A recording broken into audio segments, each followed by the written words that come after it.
Welcome to Savita University Lecturecast in Anatomy. The topic for discussion is the optic nerve and the oculomotor nerve. Optic nerve is the second cranial nerve and it is the nerve of vision distributed to the retina and the eyeball, arises from the ganglionic cells of the retina. It is not a true peripheral nerve. The fibers of the nerve are myelinated. Course and relations: the ganglionic nerve fibers converge towards the optic disc, pierces all the three coats of the eyeball, acquire myelin sheath while passing through the sclera and get collected to form the optic nerve. Continuation of the course and relations: infraorbital part, directed backwards and medially to the optic canal, it enters the cranial cavity, related to the ciliary ganglion here, between it and the lateral rectus muscle. Ophthalmic artery lies infralateral to the nerve. The central artery and vein enter the nerve from below, then continues at the center into the retina.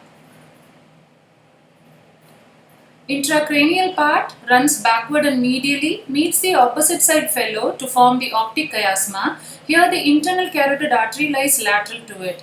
In the chiasma, partial decussation of the fibers takes place, beyond which the regrouped fibers are called as the optic tract. Termination: most of the optic tract fibers end in the lateral geniculate body. Some fibers terminate in the superior colliculus pretectal region of midbrain. Few fibers synapse with the third, fourth and sixth cranial nerves. Applied anatomy: complete blindness occurs in a complete lesion of the optic nerve due to trauma or severe degenerative disease. Oculomotor nerve, it's the third cranial nerve, supplies the extraocular and intraocular muscle, lies in series with the 4th, 6th and 12th cranial nerves. Functional components in nuclei: general somatic efferent for eyeball movements, general visceral efferent, constriction of pupil and accommodation reflex, general somatic efferent for proprioception. Nucleus, it lies in the ventromedial part of the central grey matter of midbrain at the level of superior colliculus. Parasympathetic fibers arise from Edinger-Westphal nucleus, which is a part of oculomotor nucleus. Connections: it has connections to the pyramidal tracts of both the sides, to the pretectal nuclei of both sides, to the 4th, 6th, 8th nuclei for coordination of eyeball movements, and to the tectobulbar tract. Course: intraneural course. Fibers arising from the nucleus passes ventrally and at the base of the brain it is attached to the oculomotor sulcus. Intracranial course: it runs in the interpeduncular system to reach the cavernous sinus, descends to the lateral wall of the sinus and lies above the trochlear nerve.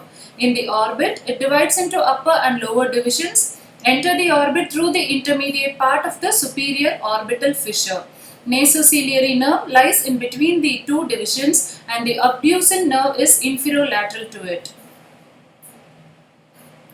Distribution: upper smaller division supplies the superior rectus and a part of levator palpebrae superioris. Larger lower division divides into three branches, supplies medial and inferior recti, inferior oblique. The nerve to the inferior oblique is the longest and sends the motor route to the ciliary ganglion. All the nerves enter the muscle on their ocular surface except the nerve to the inferior oblique. Ciliary ganglion, it is one of the peripheral parasympathetic ganglion, lies at the apex of the orbit between the optic nerve and the lateral rectus muscle. It has three roots, namely the motor, sensory and sympathetic. Coming to the sensory root, it comes from the nasociliary nerve, contains sensory fibers from the eyeball and these fibers do not relay in the ganglion. Sympathetic root, it is a branch from internal carotid plexus, contains postganglionic fibers from superior cervical ganglion. They pass through the ganglion without relay through the short ciliary nerves, supplies dilator pupillae and the blood vessels of the eyeball. Motor or parasympathetic root arises from nerve to inferior oblique, which contains the preganglionic fibers from the Edinger-Westphal nucleus, relay in the ganglion, and the postganglionic fibers pass through the short ciliary nerves and supply ciliaris muscle and sphincter pupillae.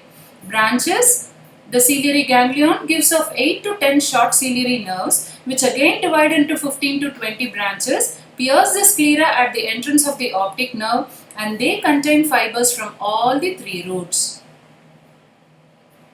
Applied anatomy: complete injury to the oculomotor nerve leads to ptosis, lateral squint, dilation of the pupil, loss of accommodation reflex, and diplopia. Thank you.